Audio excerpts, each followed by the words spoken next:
seen before about who is actually coming across the border, who we're getting, and who we're keeping out. She has all the new numbers, right? Yeah, that you have not seen before. That's right. Exclusive numbers. Let's bring in Geraldo Rivera. He joins us right now live from his remote location.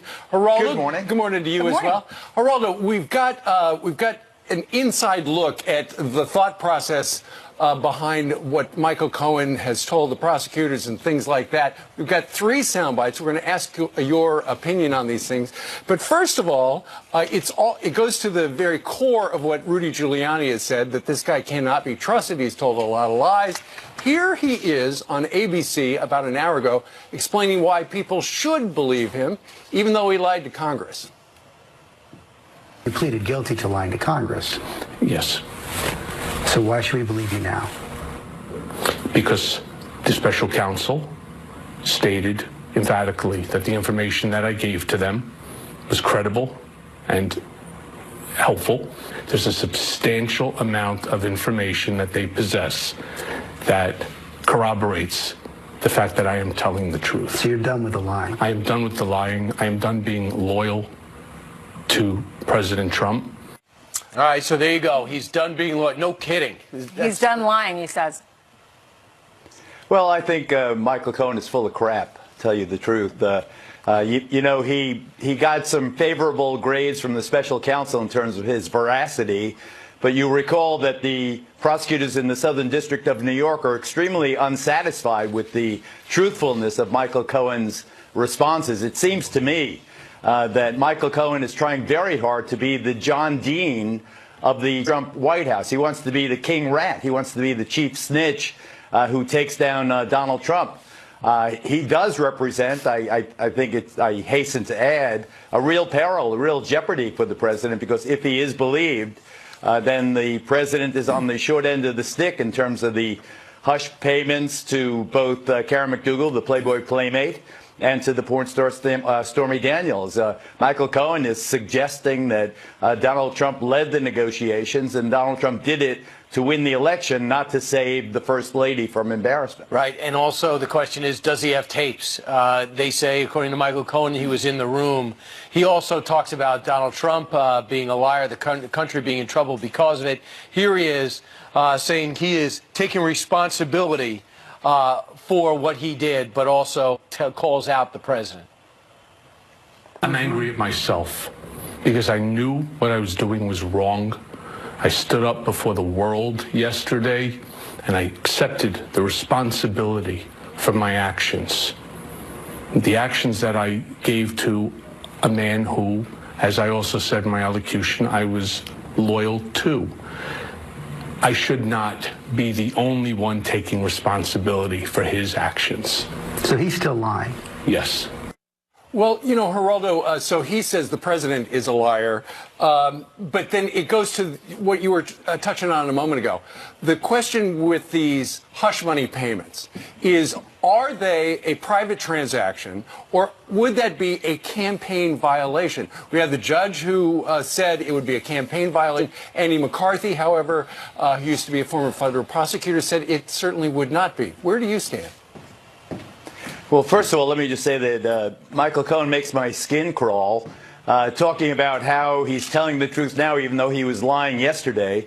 The fact of the matter is that he was lying in the terms of his taxi medallion business and all these other businesses that, you know, he obviously didn't pay income tax on and so forth. He's a serial manipulator and a con man. In terms of, you know, his feelings on what the president knew or did not know, the president has to maintain that he paid these payments to save Melania from embarrassment and to save his reputation as a husband and as a father and so forth. Michael Cohen is saying that Donald Trump was in the room, negotiated with the National Enquirer to pay the hush money in the catch and kill scheme in which the Enquirer gave money to Karen McDougal, took her story, and then killed the story. I think that Michael Cohen is the president's worst nightmare. I thank goodness that a sitting president cannot be indicted. You know, it is pretty clear that Michael Cohen is on a mission now to take down the president. But yeah, it does. You know, there's a lot of people on a mission to take down the president. But do you think that Michael Cohen is making things up to take down the president, or do you think Michael Cohen's truth is taking down the president? Well, I don't know, Brian, because I don't know what the truth is. It's very difficult to tell the truth when you're dealing with a serial liar. Is he telling the truth now? Was he telling the truth, 3 months ago or 6 months ago? What I find fascinating and deeply disturbing in all of this is that there is the likelihood that the president's most grievous peril has absolutely nothing to do with why are we here. We are here because of alleged collusion with Russia to subvert the election. Where is the collusion? Where is Russia? If not for Russian collusion, you never would have had Robert Mueller. You never would have had this situation. It just shows why these special counsels are so fraught with immorality, in a sense. They get impaneled for one thing, and they're going after something entirely different. The president sat down yesterday with Harris Faulkner and said he regrets hiring Michael Cohen. Michael Cohen goes on in that interview with George Stephanopoulos and says he's going to be remembered as a hero and a healer for our country. Listen to this, Geraldo. He doesn't understand the system. And it's sad because the country has never been more divisive. And one of the hopes that I have out of the punishment that I've received, as well as the cooperation that I have given, I will be remembered in history as helping to bring this country back together. Well, I mean, he can certainly hope that he's remembered to be a hero. Good luck with that. What do you think? I think that he is revealed as a self-serving rat. He will do or say anything. I think the president's approach to this has to be Michael Cohen. If Michael Cohen testified today was Friday, he would probably be lying.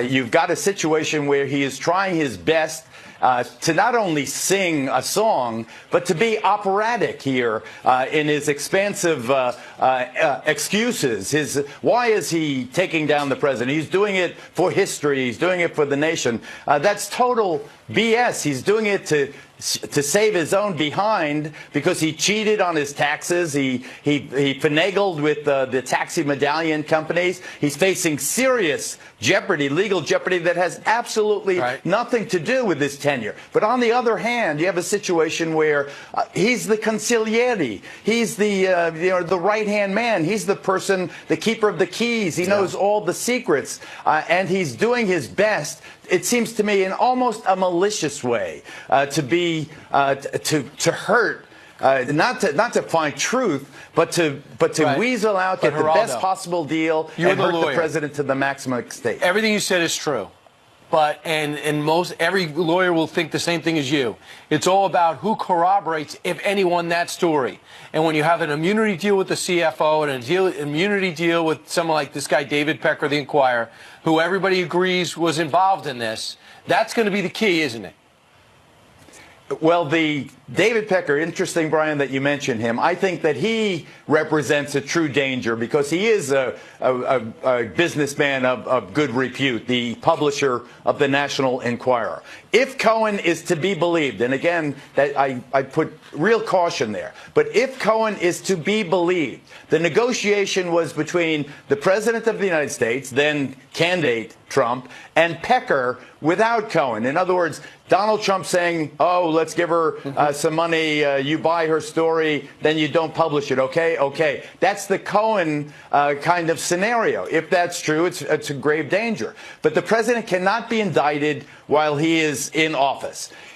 Furthermore, if he is impeached by the House, and I see that as a distinct possibility now, given the Cohen revelations, still he must be convicted by the Senate, a two-thirds vote of the Senate. As long as the Republicans hold loyal to the president, scorning the rat, the sleazebag who's trying to save his own skin, as long as the Senate stays loyal, I think the president has a reasonable expectation of serving out his term and has an added incentive to win in 2020 to remain president and unindictable to 2024. That's right, unindictable because the statute of limitations would run out, and then that would be a whole different thing. All right, Geraldo, thank you very much for joining us today from your remote location. Sorry, such sad news today.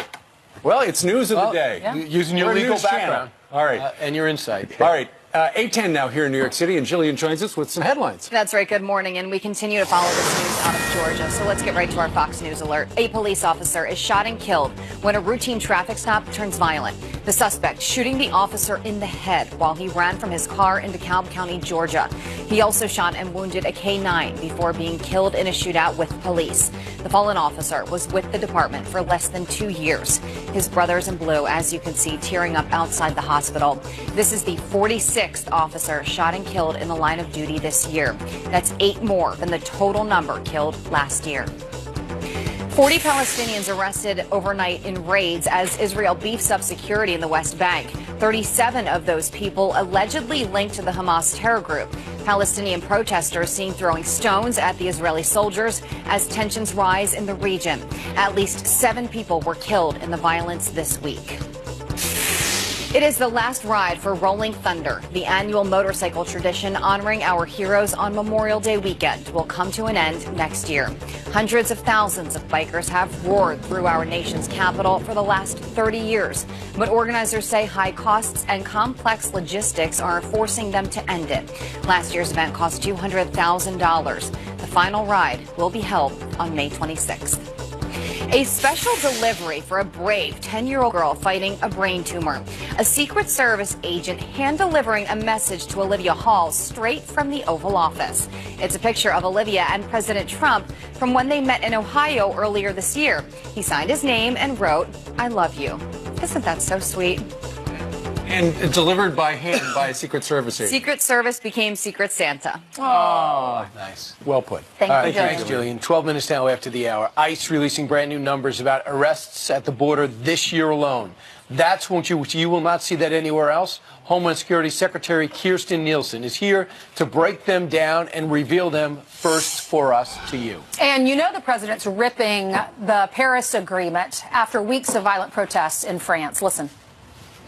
The Paris Accord is not working out too well for Paris. That whole country is burning down. Well, Stuart Varney says it's only going to get worse, and he joins us here next. Hey, Stuart. Hey. Hello, Stuart.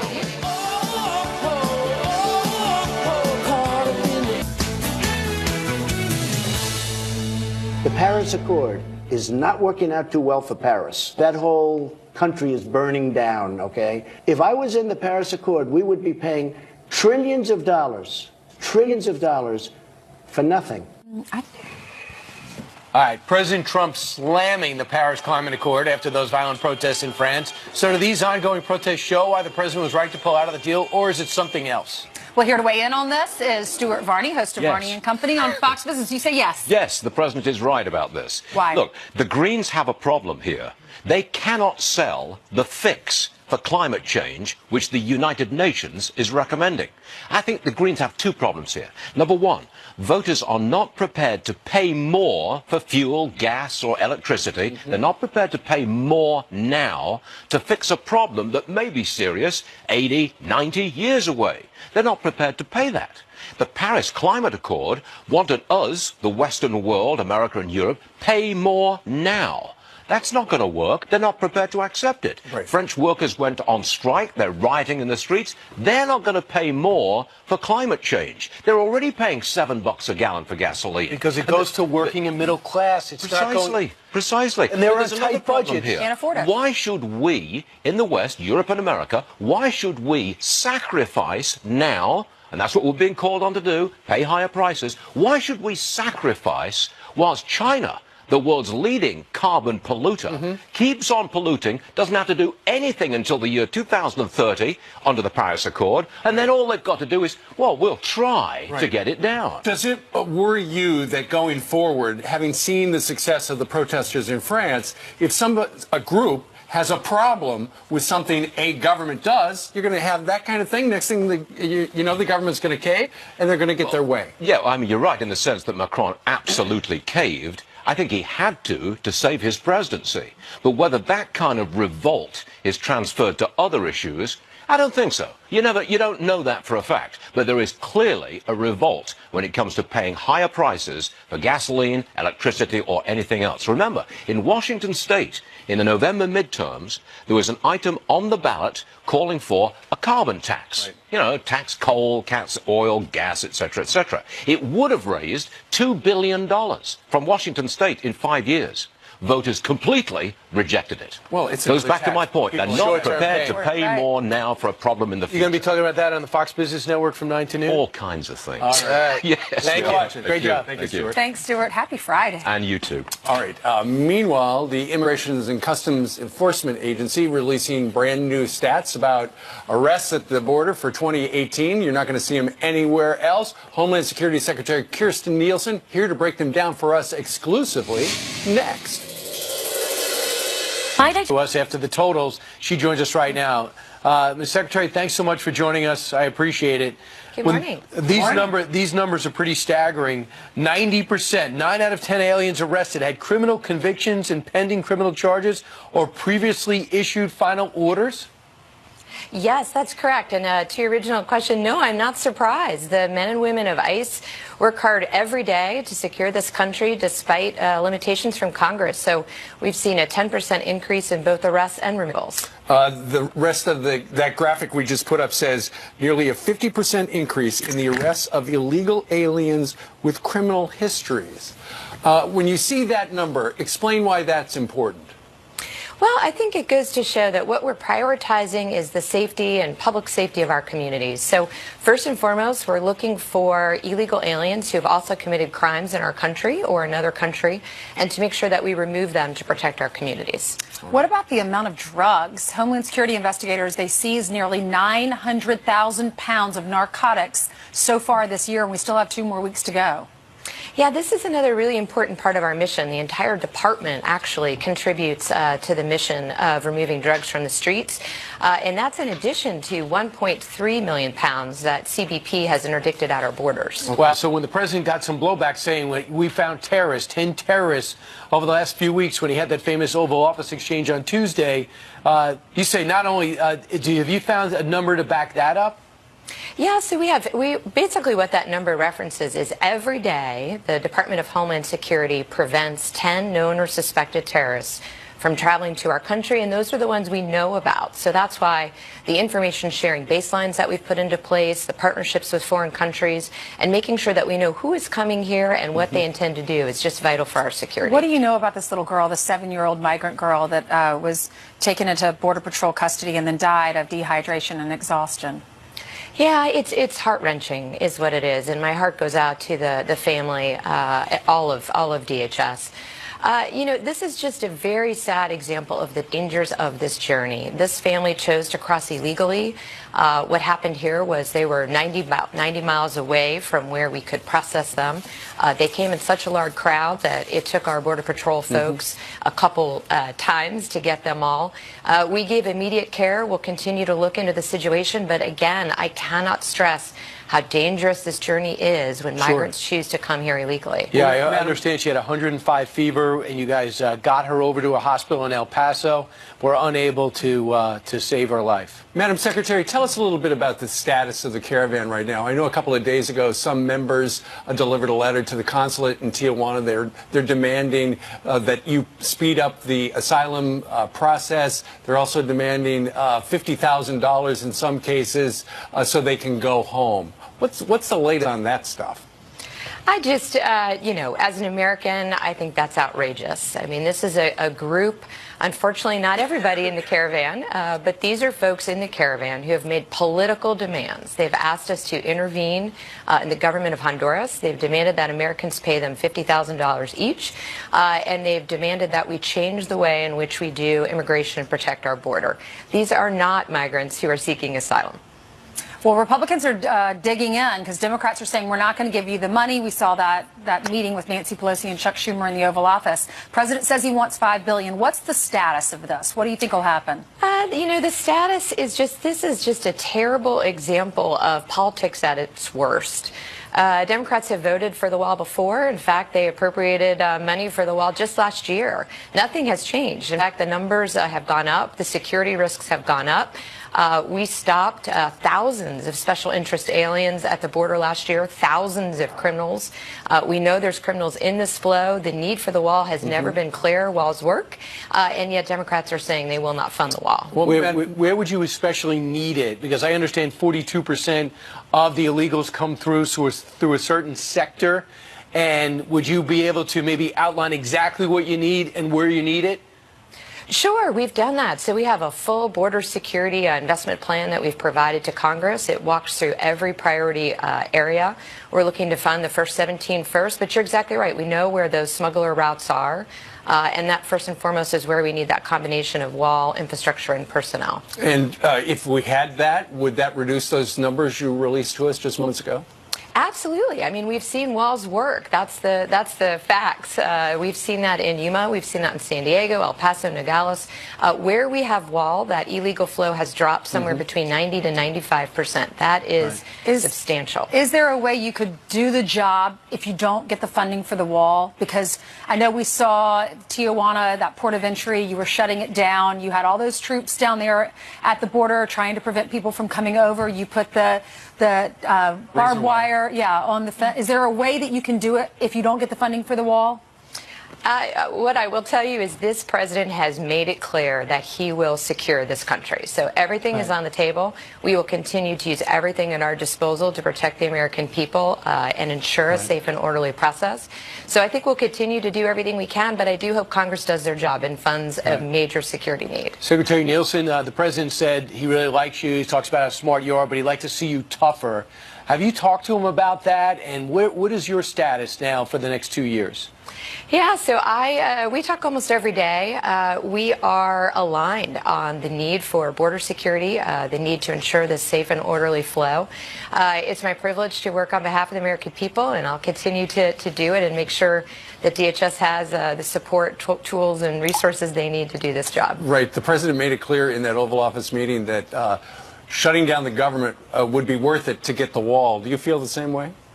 I think the president is being a leader on this. He is drawing a line, and he is saying we're either going to have security or we're not. It's our sovereign responsibility to do so. He takes it very seriously. He's asking Congress to do their job. All right. Well, it's a real pleasure having you here on Fox and Friends this morning, releasing that exclusive data. Now everybody's got it.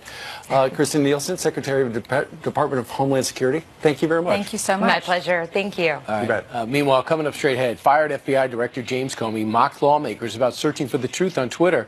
Wait till you see how Congressman Trey Gowdy just responded. Plus, one of our biggest fans gets a Christmas surprise from Steve. A trip for two to New York City. Yay! Oh, how exciting. That lucky winner of...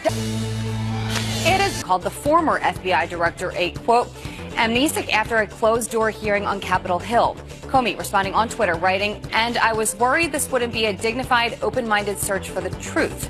Gowdy tweeting back, quote, Director Comey, I was disappointed in what you didn't remember, but even more disappointed in what you'll never knew. I'll see you on Monday. In that hearing, Comey said, I don't know or I can't recall nearly 250 times when asked about Hillary Clinton's emails. No more blurred lines in this court case. A judge ordering Pharrell Williams and Robin Thicke to pay $5 million for copyright infringement. The artists losing a lawsuit against Marvin Gaye's estate, which said their song was too similar to the 1977 hit Got to Give It Up.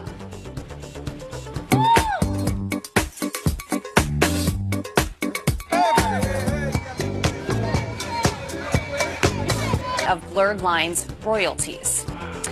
Forget pine needles and freshly baked cookies. KFC wants your Christmas to smell like fried chicken. The chain is now selling chicken-scented Yule logs. You can get one online for $19. I know what I'm getting everyone downstairs for Christmas. Thank you very much. Smells like the Colonel. All right, 22 minutes before the top of the hour. Let's go outside. Janice Dean is with a big crowd. I know! Happy Friday, everybody! Yay! Do we have any birthdays, celebrations, anniversaries? Happy anniversary, how many years? 42. And where is the husband? He's homesick. Aw, what's the secret? Respect, patience. Nice. What's his name? Jimmy. Jimmy, happy anniversary, and I hope you get better. Thank you. Okay. And Papa over here, is that Papa's birthday? Yes? Where is Papa? He's in Claremont Yeah. Awesome. Yeah. Excellent. We love you, Papa, from Fox and Friends. Let's take a look at the maps real quick. I love you guys. All right, it's 45 here in New York. We're going to get a little rain in the forecast later on today and into tomorrow. This big old system from the Gulf of Mexico is going to come to visit us. We're not going to see a lot of snow, but we could see some rain as well as some wind and maybe some severe storms. So if you're traveling today, make sure that you keep that in mind. Maybe an extra day in New York City or two. And we could see some slippery stuff as well across portions of upstate New York and Pennsylvania. They're your flood advisories. Are you guys ready for a circus? Yeah. So we have a circus coming up, and Steve Ducey is going to be cooking with friends. Are you ready for that? Yeah. Thank you all for coming. Yay! Merry Christmas. All right, thanks, JD. Well, thousands of Fox and Friends viewers sent us their recipes, but only a few got the call of a lifetime. Pam, you just won a trip for 2 to New York City. Yay! Oh, how exciting. Thank you. It's the very close-up shot. Yeah. Pam is one of the 3 lucky winners of the Dining with Ducey contest, and she's here now with her husband, Kurt. That's right. They made the journey all the way from Iowa to join us with their award-winning Happy recipe inspired by the Happy Cookbook. Now, the whole idea of the cookbook, my wife and I, and by the way, we just found out these two were actually married 2 days before my wife and I were back in the day. The whole idea of the Happy Cookbook was these are recipes that make you happy. And this cheese pie makes you happy because, why?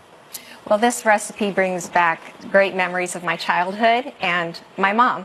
And she would make this pie once a year when the sewing club ladies were coming over. And she'd make one pie for them and one pie for us kids. And we just thought it was a special treat when she would make it. And we I love moms in America. The sewing club. The My mom sewing has a club. birthday That's club. right. Yeah. Hey, Ted, take a look down here. We've got you have submitted this to the Iowa State Fair. You've won 5 blue ribbons. Let's get the recipe real fast. Okay, easy to make. Okay. So we're going to mix up cream cheese and sugar. Yep. And we're going to add 2 eggs. Come on, Steve, help out, please. And the vanilla. A little of that. Yep, and you're going to mix it all up really well. Is this a cheesecake? It's a cheese pie? It's a cheese pie. It's different than a cheesecake in that it's a little creamier. So you get this real creamy, You do put the it graham in cracker here, crust. bake it at 375 for about 20 minutes. Take it out of the oven and let it cool for about 10 minutes. All right, and then you make a topping. Turn your oven up to 425, make a topping of sour cream, vanilla, and sugar. Get that all mixed together well. And then you're going to spoon it over the top of this. Okay. All right, just Very like gently that. spread it out to the edges like you see here. Put it back in that 425-degree oven for 10 minutes. That'll bake the top. All right. Bring it out, let it cool, refrigerate.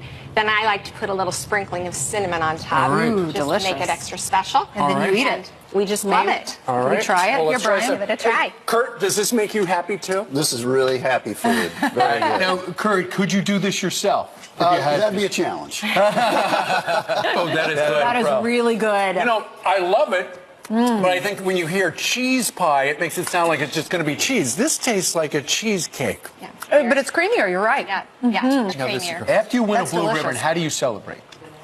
More cheesecake?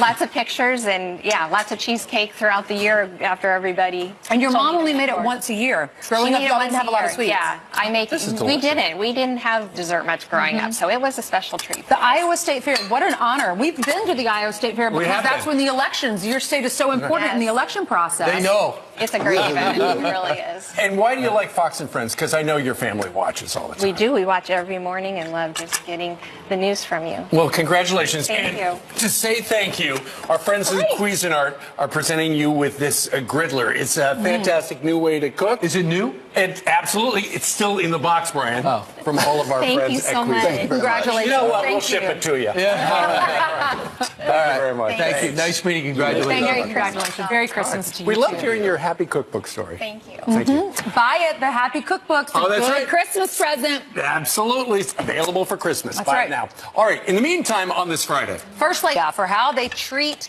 her son, Barron. It does make me angry because children should be off limits.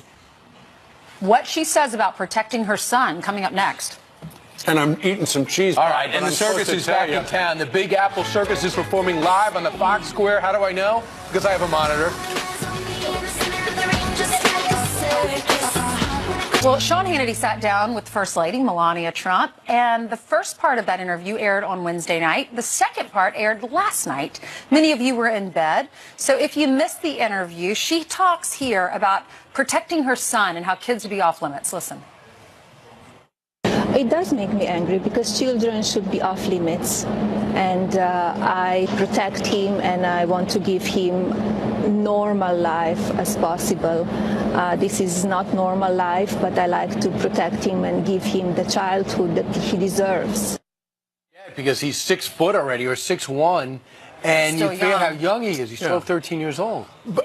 You know, I don't know how much criticism he gets these days, but I know shortly after they took the job at the White House, there was a lot of it. And it was unbelievable. And, you know, you simply do not pick on the family, in particular the kids. You might not like the president's policies, but just lay off the kids. You know, she brings up a good point. She wants to give him a normal life, as every parent does. But in their situation, they're in a situation that most people never get the opportunity to be in, and that's to be in the White House. She's raising a young son in the White House, supposed to be a great soccer player. She just wants to give him a normal life. But when he turns on the television and hears so much about his dad or his mom, that has to be difficult. Oh, it was difficult on the Obama kids, very difficult on the Bush kids, especially during the war, the Iraq War. But what makes the Trump family different, though, is so you've got Barron, who is a minor child, but then you've got his adult children, like Eric and Don Jr. and Ivanka. They're involved in policy, and they're involved in politics, and it's fair game to criticize them. But and they're adults. They are adults, but Melania is making it very clear, the First Lady is, that she is trying to have as close to a normal childhood as is possible in a very unnatural place, always being under the spotlight. You know the White House better than I do, but you know where you check the coats when you're there? You look out the window, and there's a full soccer goal in the library. You look out, there's a full soccer goal jammed in the side. Right. So it's just like a kid being a kid. It just happens to be the White House. It's next to that hallway where the red trees are. Yeah. Anyway, that's the very latest. Meanwhile, we got more show to go. Coming up next, it's a Christmas circus out on the Fox Square. The Big Apple Circus performs live. Coming up next. But first, Sandra Smith will not have the circus, but we'll have the Michael Cohen circus straight ahead. You never know what's going to happen over the next few hours. Happy Friday, everybody. New reaction coming in this morning from that sit-down interview with Michael Cohen following his Wednesday sentencing. What the president is now saying about that. The White House, meanwhile, doubling down on border security, making it the president will secure our borders. And the Mike Flynn deadline. It is today. A judge ordering those documents related to Flynn's 2017 interview be turned over by 3 p.m. Eastern time. What's going to happen? Chris Wallace, Daryl Issa, Ari Fleischer, Ken Paxton, Alan Dershowitz, and more join us live in America's Newsroom a few moments away. No animals with you guys, right? We have horses and dogs, but not horses and dogs. All right, the Big Apple Circus is back in the Big Apple, Brian. Yeah, we're celebrating the holidays and the circus's 41st season right here on the square. And it got started right here in New York City. Joining us right now is ringmaster Stephanie Monsa. Good morning. It's great to have you. Great to be here. So this is a circus that actually started in New York City. Right here in the Big Apple. That's why we're the Big Apple Circus. I understand it's a hometown show. It is a hometown show. And what are the things that people in New York and all across the world love about it? Well, it's intimate. The big top brings us all together. You get to be really close to the performers, and it's a warm feeling. Yeah. There's something for everyone, and it's very accessible. You're dressed for indoors right now. I know. It's a little chilly out here. But the show must go on. The show must go on. You're advertising all over the city. I see you on the buses. I'm actually going to bring my daughter to come see your show. Great. Can we get a little taste? Well, of right the here show? you see the incredible juggling style. We've got the beautiful stilt walkers. As soon as you walk into the tent, there's atmosphere, there's performance happening all around you. And right over here, we've got Adam Kukler with his cigar boxes and Emil Faltini with his unsupported ladder. We've got aerialists, we've got horses and dogs that are all rescue animals. We've got something for everyone. Where do you recruit these performers? Because they are so fantastic. From all over the world. We have artists from Russia, from the Czech Republic. We have artists from the United States. All right, let's watch, ladies and gentlemen, the Big Apple Circus.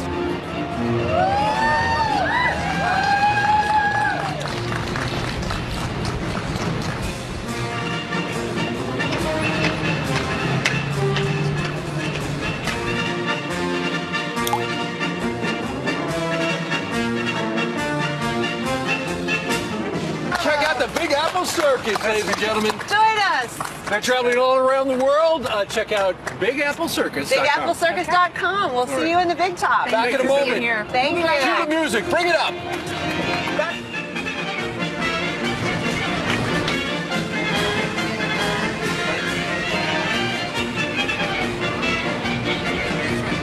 And see a sneak peek right now.